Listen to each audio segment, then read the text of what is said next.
참을 주시고 피로와 고통을 거두시고 새날 아침에 아버지께 예배 드리도록 불러주셔서 감사 올립니다. 아멘. 사사는 평화와 자유를 외쳐 부르면서 마음과 영혼을 이기심과 자기를 사랑하는 욕망으로 더 깊이 빠져가는 현상입니다.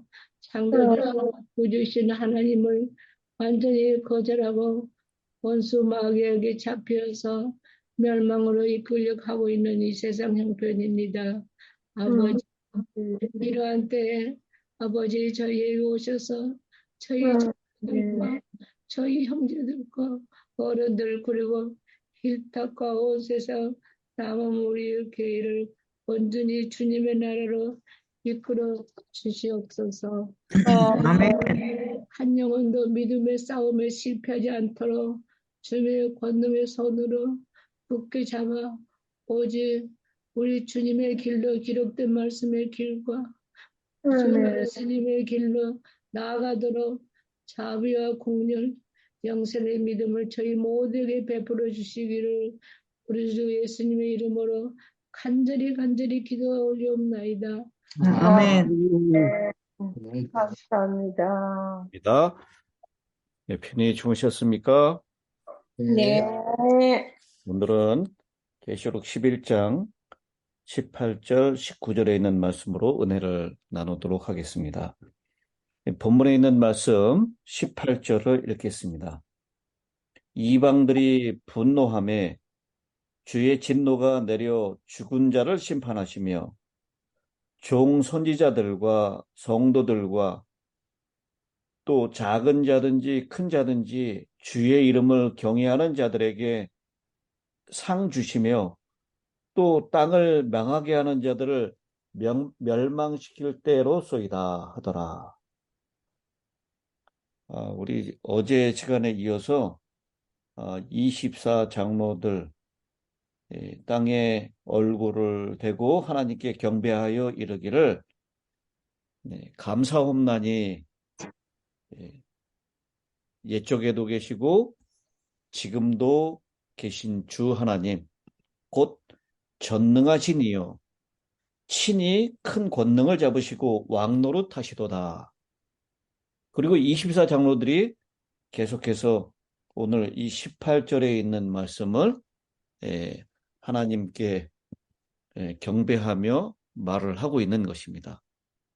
이 18절은 7 나팔을 결론 지으면서 책의 후반부를 개괄하여 제시하고 있습니다. 랑코 스테파노비치 박사는 이 18절에 있는 부분을 5개 부분으로 요약하면서 다음 계시들, 이어지는 계시들을 해석하는 도약절, 스프링보드 패세지로 삼았습니다. 이 도약절이라고 하는 것은요, 우리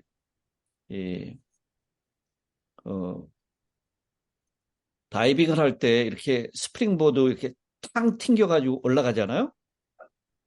앞단락을 요약하여 결론 지으면서 뒤따라 나오는 단락에 서론 역할을 하는 성경절, 그것을 도약절 성경절이다. 도약절이다라고 그렇게 얘기를 합니다. 이 5개로 이 18절을 분류하는데요. 첫 번째, 이방들이 분노하매, 이방들이 분노했다라고 하는 것, 이것은 계시록 12장과 12장, 13장, 14장을 얘기한다라고 얘기합니다. 그리고 주의 진노가 내려라고 했는데 이 부분은 15장부터 18장까지,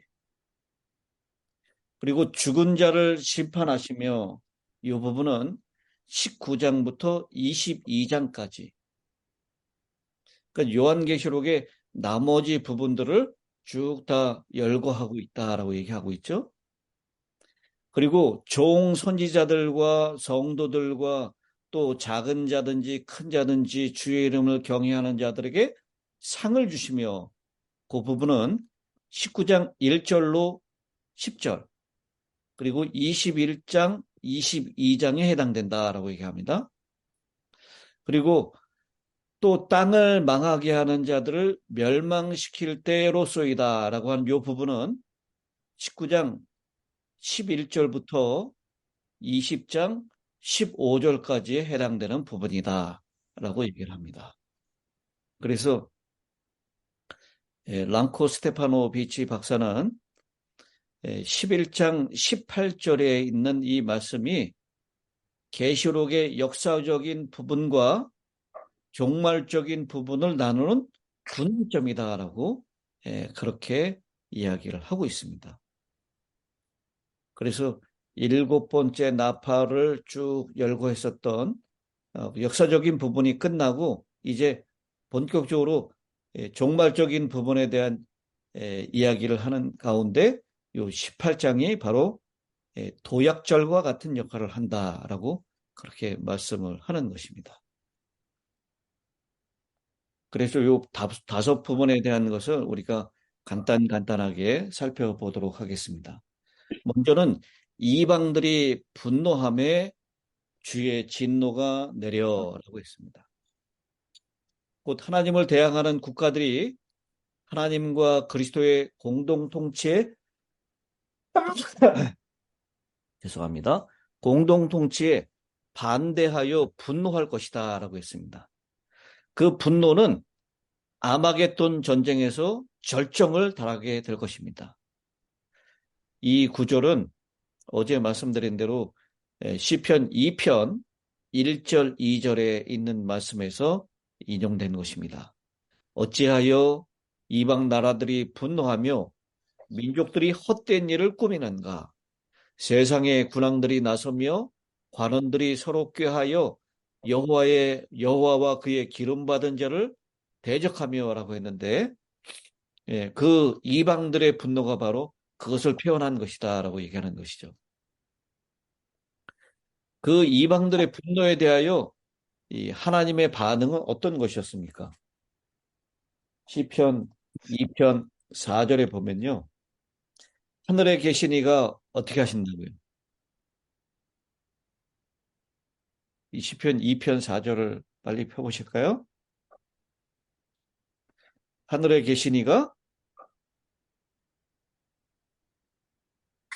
웃으심이여 그랬어요. 주께서 그들을 비웃으시리로다. 열방의 분노에 반응하여 주의 진노가 내리는 것입니다. 그것을 하나님이 웃으신다라고 시편 기자는 표현한 것입니다. 악인들의 반역을 종결짓기 위하여 하나님의 진노는 7 재앙들 가운데 자세히 묘사되어 있습니다. 예수님께서 지성소 봉사를 마치시고 중재하는 일을 끝내실 때에 하나님의 진노의 재앙들이 시작될 것입니다. 그래서 요한계시록 15장 1절에 보면요. 또 하늘에 크고 이상한 다른 이적을 보매 7 천사가 7 재앙을 가졌으니 곧 마지막 재앙이라. 하나님의 진노가 이것으로 마치리로다 라고 했습니다. 하나님의 진노가 내리는 장면, 그것이 바로 15장부터 18장까지에 자세하게 나옵니다. 그리고 오늘 본문에 이제 죽은 자를 심판하시며 종 선지자들과 성도들과 또 작든지 큰 자든지 주의 이름을 경외하는 자들에게 상을 주시며 또 땅을 망하게 하는 자들을 멸망시키실 때로소이다 하더라. 여기 죽은 자를 심판하신다라고 표현했는데요. 존 폴리는 이 18절이 계시록에서 실제적으로 심판을 언급한 첫 구절이다라고 얘기를 합니다. 6장 10절에 우리의 피를 땅에 거하는 자들을 심판하여 우리 피를 갚아주지 아니하시기를 어느 때까지 하시려 하나이까? 라고 그렇게 심판을 호소하는 내용은 나오지만 심판이 아직 시작되진 않았다는 것입니다. 죽은 자를 심판하신다라고 하는 이 표현은 계시록의 실제적인 심판을 언급한 첫 구절이다라는 것이죠. 그러면서 이 심판은 계시록 20장 11절부터 15절에 말하는 천년기 후에 이루어지는 최후 심판을 뜻한다라는 것입니다. 그래서 계시록 20장 11절부터 제가 읽겠습니다. 또 내가 크고 흰 보좌와 그 위에 앉으신 이를 보니 땅과 하늘이 그 앞에서 피하여 간데없더라. 또 내가 보니 죽은 자들이 큰 자나 작은 자나 그 보좌 앞에 서 있는데 책들이 펴 있고 또 다른 책이 펴졌으니 곧 생명책이라. 죽은 자들이 자기 행위를 따라 책들에 기록된 대로 심판을 받으니 바다가 그 가운데서 죽은 자들을 내주고 또 사망과 음부도 그 가운데서 죽은 자들을 내주매 각 사람이 자기의 행위대로 심판을 받고 이 의인들, 하나님의 종들, 그리고 성도들, 하나님의 이름을 경외하는 자들에게 내리는 심판인데 이 심판은 무슨 심판입니까? 바로 상을 주시는 심판이에요. 아멘. 그러니까 우리가 심판이라는 개념을요, 벌을 주는 것으로만 일방적으로 생각할 필요가 없다는 것입니다. 심판에는 두 가지 기능이 있다라고 합니다. 첫째는 옹호하는 것이고 하나는 보응하는 것입니다. 근데 사람들은 심판하면 보응하는 것, 원수를 갚아주는 것만 심판이라고 생각하는데 옹호하는 측면도 있다라는 것이죠. 바로 죽은 자를 심판하시는데 상을 주시기도 하고 멸망시키기도 하신다라고 표현하고 있는 것입니다. 아멘. 그래서 심판의 개념을 마냥 두려운 것으로 생각할 필요가 없다는 것이죠. 의인들에게 주는 보상도 그 심판에 들어있는데 바로 그 보상은 계시록 20장 12절로 14절에 13절에 나오는 이 죽은 자들이 다시 부활하고 생명을 얻는 것, 그것을 이야기하고 있다라는 것입니다. 아멘. 4절 15절은요. 사망과 음부도 불못에 던져지니 이것은 둘째 사망 곧 불못이라. 누구든지 생명책에 기록되지 못한 자는 불못에 던져지리라 라고 했는데 바로 하나님을 거절한 사람들, 땅을 망하게 하는 자들, 여기 이방들이라고 표현된 그 사람들은 바로 멸망을 당하게 될 것이다 라고 그렇게 말씀을 하고 있습니다. 땅을 망하게 한다고 하는 뜻이 무슨 뜻입니까? 땅을 망하게 한다라고 하는 것, 그것은 이 맥스웰, 우리 이 요한계시록으로 기록한 주석가 중에 한 명이죠. 맥스웰은 이 땅을 망하게 하는 자들, 이것을 핵전쟁을 뜻한다라고 얘기했습니다. 핵전쟁. 핵전쟁으로 땅이 망하게 되니까요. 그러나 이 구절은 창세기 6장 11절로 13절에 있는 말씀의 인용입니다. 이 땅은 영적인 의미로 이해해야 되고요. 사단과 그 수하들은 죄와 불의로 땅을 부패케 하여 영적, 육적으로 망하게 하였으므로 최후 심판을 받게 될 것입니다. 이사야 선지자도요, 루시퍼의 활동에 대해서 이렇게 묘사를 하고 있죠. 이 사람이 이 땅을 진동시켰으며 열국을 놀라게 하며 세계를 황무하게 하며 성읍을 파괴하며 네가 네 땅을 망하게 하였고 네 백성을 죽였으므로 그들과 함께 안장되지 못한다라고 표현하고 있습니다. 이사야 14장 16절로 17절 그리고 20절에 그렇게 얘기합니다. 그래서 여기 땅을 망하게 한다라고 하는 이 표현은 바로 죄악과 불의로 땅을 망하게 하고 부패케 하는 그런 이방들, 그리고 여기 표현하는 대로 땅을 망하게 하는 자들이라고 하는 표현대로 사단과 그의 수하들이 죄와 불의로 땅을 부패케 하고 망하게 하는 일, 그것을 표현하고 있는 것입니다. 그래서요, 여기 땅을 망하게 하는 사람들은 바로 그렇게 멸망당하게 될 것이다. 바로 불못에 던져지게 된다라고 하는 계시록 20장의 그런 표현을 이야기하고 있는 것입니다. 근데 상을 받는 사람들은 몇 종류로 여기 묘사되고 있습니까?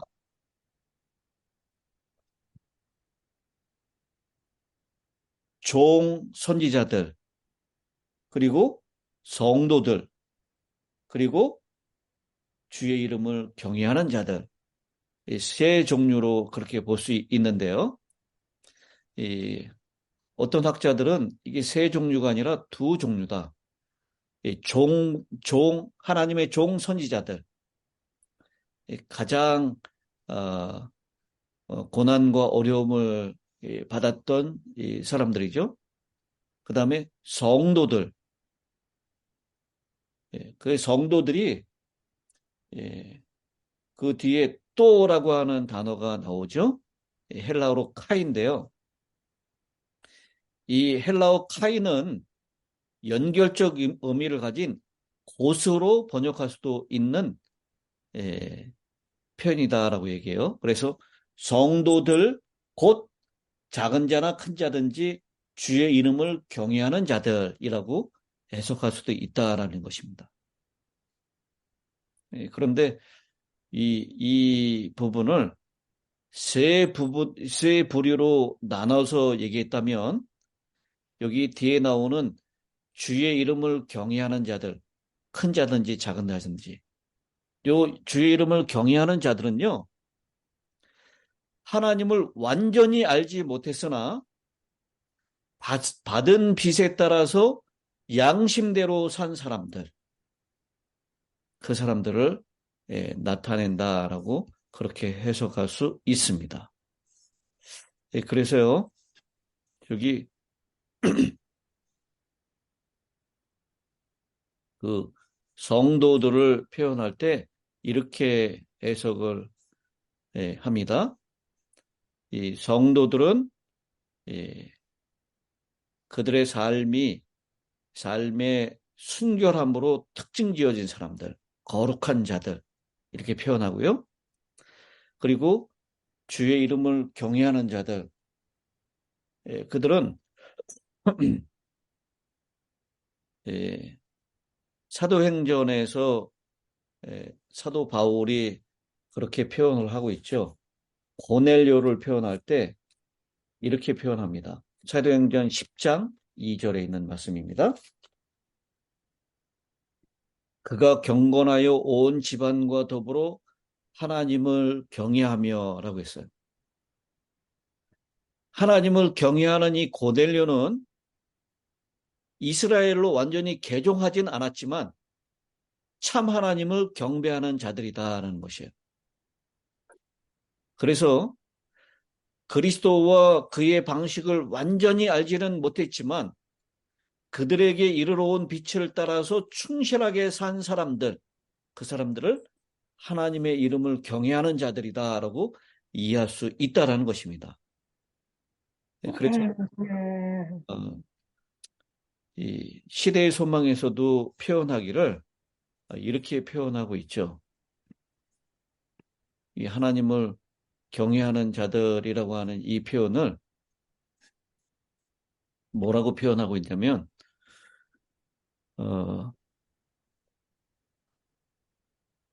이 직접적으로 하나님에 대하여 알지는 못하고 전해 듣지는 못했지만 그들이 이 천연계를 통하여 하나님을 발견하고 그들의 양심에 따라서 주어진 빛에 순종하며 사는 사람들, 그 사람들을 바로 하나님의 이름을 경외하는 큰 자나 작은 자들이다 이렇게 표현하고 있는 것입니다. 그 근거되는 성경절이 로마서 2장 14절부터 15절에 있는 말씀입니다. 그 부분을 한번 좀 읽어보겠습니다. 로마서 2장 14절. 율법 없는 이방인이 본성으로 율법의 일을 행할 때에는 이 사람은 율법이 없어도 자기가 자기에게 율법이 되나니 이런 이들은 그 양심이 증거가 되어 그 생각들이 서로 혹은 고발하며 혹은 변명하여 그 마음에 새긴 율법의 행위를 나타내느니라. 이 표현을 통해서 시대의 소망은 이 부분을 이렇게 얘기합니다. 시대의 소망 3권 113페이지입니다. 이방인 가운데서 하나님을 모르고 섬기는 자들, 즉 인간의 도움을 통하여 한 번도 빛을 받지 못한 자들일지라도 오히려 멸망을 당하지 않을 것이다. 저들은 기록된 하나님의 율법을 알지 못했으나 자연을 통하여 저들에게 말씀하시는 하나님의 음성을 들었고 율법이 요구하는 일들을 행하였다. 저들의 행위는 성령께서 저들의 마음을 감화시킨 증거이며 저들은 하나님의 자녀로 인정을 받는다. 그렇게 해석을 하고 있습니다. 그러니까 우리 주변에 이 율법을 직접 전달받지 못하고 우리 신자들을 통해서 복음을 직접 전해 듣지 못한다 한 사람이라 할지라도 그 마음에 하나님을 두려워하고 하늘을 두려워하는 마음을 가지고 그 양심에 거스르지 않게 살아간 사람들, 그 사람들을 여기 요한은 세 번째 사람으로 주의 이름을 경외하는 자들이다 라고 분류를 하고 있습니다. 그 사람들도 역시 상을 받게 될 것이다 라고 말씀을 하고 있는 것입니다. 아멘. 그리고 이제 마지막 19절입니다. 요한계시록 11장 19절. 이에 하늘에 있는 하나님의 성전이 열리니 성전 안에 하나님의 언약궤가 보이며 또 번개와 음성들과 우레와 지진과 큰 우박이 있더라. 이 19절을 일곱째 나팔에 포함시킬지 새로운 계시로 분류해야 할지에 대한 의견이 갈립니다. 제가 어제 말씀드린 대로 우리 재림교회 주속은 이것을 일곱째 나팔에 포함시키고 있습니다. 그러나 일곱째 나팔은 18절로 끝나고요. 19절은 12장의 도입부 계시인 걸로 그렇게 보입니다. 새로운 계시가 시작되면서 요한은 하늘 지성소에 있는 언약궤의 원형인 하나님의 보좌를 본 것입니다. 4장에서는 첫째 칸에 있던 보좌가 이제는 둘째 칸으로 그 보좌가 옮겨집니다. 왜냐하면 언약궤가 보였다라고 하는 그것은 이 언약궤는 하나님의 발등상이라고 했거든요. 그 시은 좌, 그것이 하나님의 발등상이라고 했기 때문에 하나님의 보좌가 이제 두 번째 지성소로 옮겨졌다라고 하는 것을 나타내는 것입니다. 그러면서 이 언약궤가 보이는 것은 예수님이 지성소로 이동하신 것을 의미하고요. 또 지성소 사역인 속죄일의 조사 심판, 확인 심판이 시작되는 것을 암시하는 것이다 라고 하는 것으로 우리가 이해를 하게 될 것입니다. 그래서 이 하늘에 있는 하나님의 성전이 열리니 라고 했을 때 그 성전인 헬라어로 나오스라고 하는 헬라어를 사용했는데 이것은 지성소를 가리키는 특수 용어입니다. 나팔 계시가 종결된 후에 하늘의 성소 둘째 칸인 지성소 내부가 요한에게 공개된 것입니다. 그래서 엘렌 화이트도 이 19절에 성전이 열렸다라고 하는 것, 그것은 그리스도께서 봉사하고 계시는 지성소가 열렸다라고 하는 것으로 그렇게 말씀을 하고 있습니다. 이 둘째 칸 봉사의 핵심은 신자들의 죄를 확인하고 사실하여 속죄하는 재림전 확인 심판이 이때서부터 시작이 된다는 것을 말씀하고 있는 것입니다. 그래서 특별히 여기 지성소가 열리면서 뭐가 보였다고 하고 있습니까? 언약궤. 언약궤가 보였다. 언약궤, 하나님 언약궤. 이 언약궤는 그 안에 무엇이 들어가 있어요? 쉽게. 십계명이 들어가 있습니다.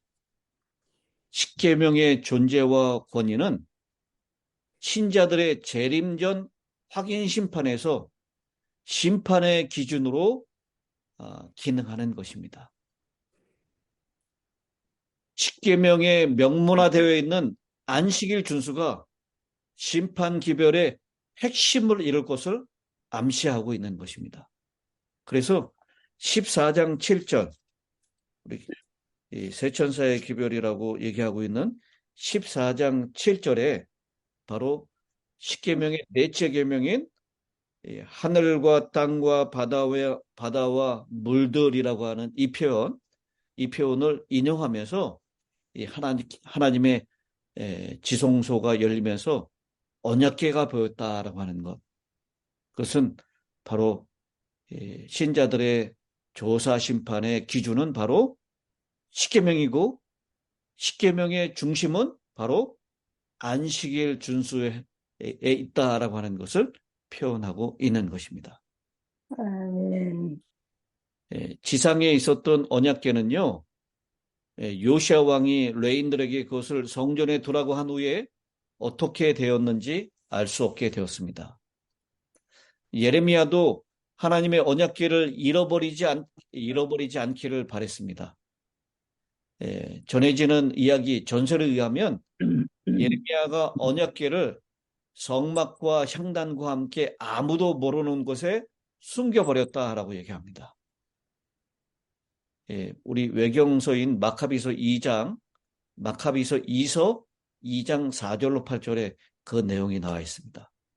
예레미야가 언약궤를 아무도 모르는 곳에 숨겼다라고 얘기하고 있습니다.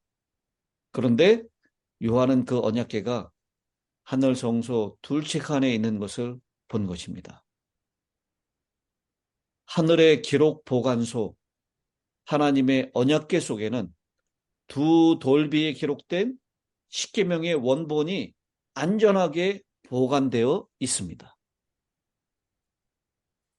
바로 그 변하지 않는 이 지성소에 있는 하나님의 언약궤 안에 있는 두 돌비 십계명이 바로 하나님 백성들을 조사하는, 확인하는 마지막 기준이 된다라고 하는 것을 오늘 이 11장 마지막 절 10절에 있는 말씀을 통하여 앞으로 이루어지는 계시의 도입 계시로서 그렇게 우리에게 보여주고 있다라는 것입니다. 오늘은 우리가 11장 19절까지 있는 말씀을 살펴보았습니다. 내일 이어서 이제 12장으로 넘어가도록 하겠습니다. 우리 마지막 끝기도를 노경은 장로님께서 해 주시겠습니다.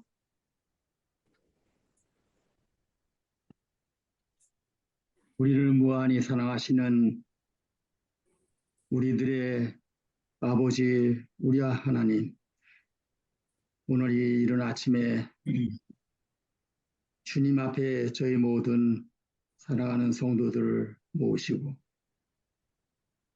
사랑하시는 종을 통하여 이토록 귀중하고 오묘한 진리의 말씀을 저희들에게 들려주시오니 감사합니다. 아멘. 하나님, 이 거룩한 말씀을 이해하고 깨닫고 우리 심정에 새기기에 저의 육신은 도무지 일획 1점이라도 이룰 수 없습니다.